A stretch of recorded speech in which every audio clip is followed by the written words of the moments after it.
Everyday এলিগেন্সের সকল দর্শক বন্ধুদের জানাই এই চ্যানেলে সাদর আমন্ত্রণ। আশা করি সকলে খুব ভালো আছেন, আমরাও ভালো আছি। আজ আমি একটু অন্যরকম একটি রেসিপি নিয়ে হাজির হয়েছি। আজ আমি বানাবো পালং শাকের লুচি। তার জন্য প্রথমে পালং শাকের পাতাগুলি ছাড়িয়ে নিচ্ছি। ডালগুলি নেব না, শুধু পাতাটুকুই নিয়েছি।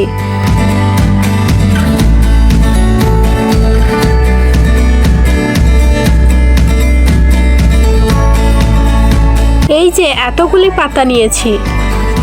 এবার পালং পাতাগুলি ভালো করে ধুয়ে নিচ্ছি। স্টিলের এই ঝুড়িটার মধ্যে নিয়ে জলটা ঝরিয়ে নেব। এখন ওভেনে কড়াই বসিয়ে জল দিয়ে নিলাম। জলটা একটু গরম হলে পালংয়ের পাতাগুলি দিয়ে দেব। হ্যাঁ, পাতাগুলি একটু সিদ্ধ করে নেব। ওদিকে ওটা সিদ্ধ হোক, এদিকে একটা পাত্র নিয়ে নিচ্ছি বেশ কিছুটা বরফ এবং ঠান্ডা জল। পালং শাকের পাতাগুলি সিদ্ধ হয়ে গিয়েছে।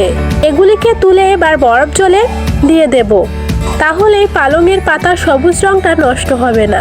এখন পালং পাতাগুলি মিক্সি জারে নিয়ে নিচ্ছি। দাঁড়ান, এটা ঘুরিয়ে আনি। এই দেখুন কেমন সুন্দর রংটা হয়েছে পেস্টটার। এবার প্রয়োজন মতো আটা নিয়ে তার মধ্যে দিয়ে দিচ্ছি একটু লবণ, একটু চিনি আর সরষের তেল।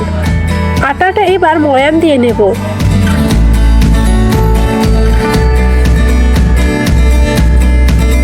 এই যে ময়াম হয়ে গিয়েছে। এবার অল্প অল্প করে পাতার পেস্ট দিয়ে আটাটা মেখে নেব।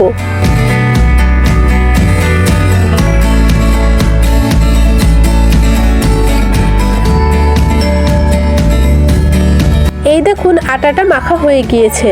কেমন সুন্দর কালার হয়েছে আটাটার। এবার একটু তেল মাখিয়ে আটাটা ঢেকে একটু রেস্টে রাখবো।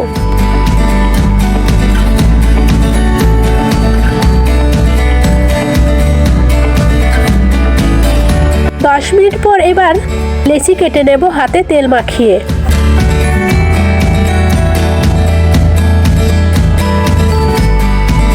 সব লেচি কাটা হয়ে গিয়েছে। এবার কড়াইয়ে তেল দিয়ে নিচ্ছি। তেলটা গরম হোক, ততক্ষণ লেচিগুলি বেলে নেব।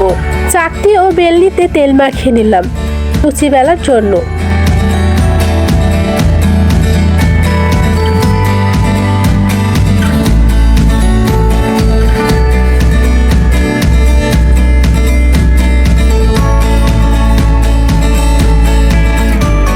এদিকে তেলটা গরম হয়ে গিয়েছে।